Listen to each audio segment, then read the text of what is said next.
नमस्कार मित्रांनो, मी रिया टीचर तुमचं एकदा पुन्हा माझ्या या नवीन ब्लॉगमध्ये स्वागत करते। मित्रांनो, आज आहे दुसरा दिवस।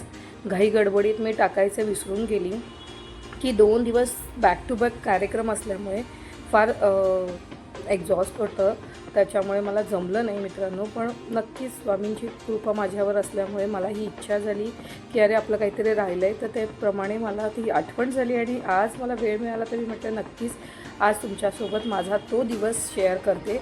तर खरंच खूप सुंदर होता दुसरा दिवससुद्धा आणि आपला हा 13वा वर्धापन दिनाच्या निमित्ताने जो काही कार्यक्रम आयोजित केला होता उत्कृष्टपणे सादर झाला। आणि आज आपल्याकडे सत्यनारायणची पूजा दुसऱ्या दिवशी आपल्याकडे, म्हणजे मी तुम्हाला सांगितलं पहिल्या दिवशी आपण काय करतो तर होम हवन अभिषेक होतो स्वामींवर आणि संध्याकाळी पालखी सोहळा असतो।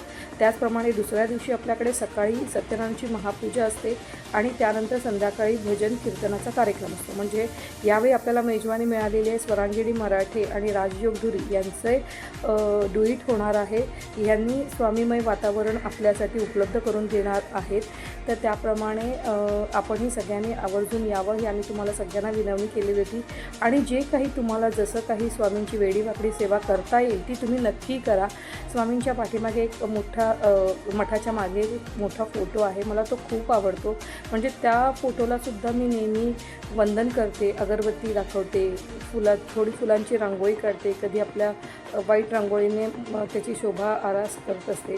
तर मला वेळ मिळाला की तसं मी माझी सेवा स्वामींच्या चरणी रुजू करत असते। आजही मला थोडंसं सगळं आवडतं झालं, पूजा वगैरे सगळं झाल्याच्या नंतर थोडा वेळ मिळाला तर मीही थोडंसं सुशोभितपणाकडे लक्ष दिला।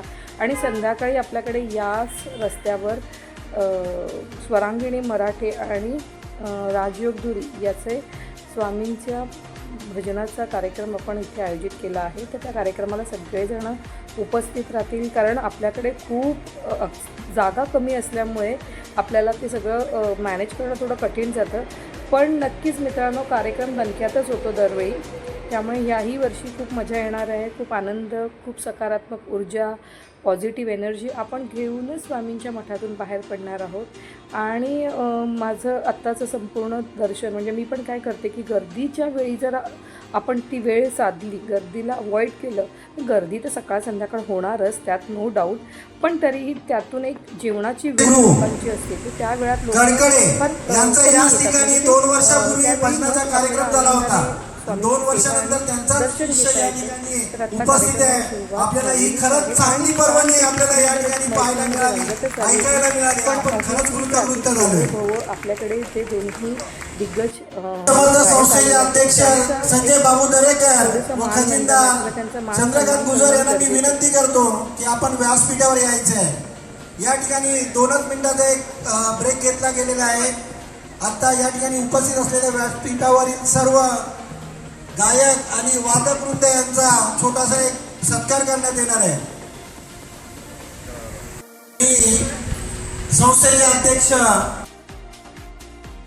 आणि त्याप्रमाणे आपण त्यांना सगळ्यांना आदर सत्कार करून पुढच्या कार्यक्रमाला सुरुवात केली। आणि स्वामींची अगदी खूप अशी सुंदर त्यांनी गाणी सादरीकरण केलं।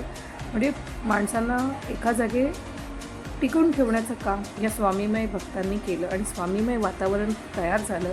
आणि अशा रीतीने जवळजवळ 13-14 गाणी त्यांनी गायली दोघांनी मिळून।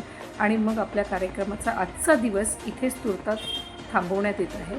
आणि तो थांबवून आपण सगळेजण पुन्हा स्वामींचं दर्शन घेऊन आजच्या दिवसाची आठवण म्हणून फोटो काढून स्वामी समर्थांच्या पायाशी नतमस्तक होऊन स्वामींचा आशीर्वाद घेऊन उद्याच्या कार्यक्रमाला पुन्हा सज्ज होणार आहोत। आपणही आज याच व्हिडिओमध्ये इथेच थांबूया आणि उद्या आपण दिवस कसा साजरा करतो हे तुम्हाला नक्कीच माझ्या दुसऱ्या व्हिडिओमध्ये बघता येईल आणि तुम्ही त्याचा आनंद घ्याल। आणि नक्कीच मला खात्री आहे की या नाही वर्षी तुम्हाला जमलं तर पुढच्या वर्षी नक्कीच तुम्ही 1, 2 आणि 3 मेला आमच्यासोबत या कार्यक्रमात स्वामीमय वातावरणात तुम्हीही सामील व्हाल याची मला पूर्ण खात्री आहे। माझ्यासारखंच तुम्हालाही स्वामींची प्रचिती, अनुभव आणि स्वामींची कृपा तुम्हालाही लाभो। आम्हा दोघा कुटुंबाकडून तुम्हा सगळ्यांना स्वामी समर्थ मठाकडून आणि स्वामींच्या चरणात सगळ्यांना सुख, शांती, समाधान लाभो ही स्वामी चरणी प्रार्थना। अवधूत चिंतन श्री गुरुदेव दत्त श्रीपाद राज शरणम प्रपद्ये। श्री स्वामी समर्थ महाराज की जय. स्वामी लक्ष ठेवा.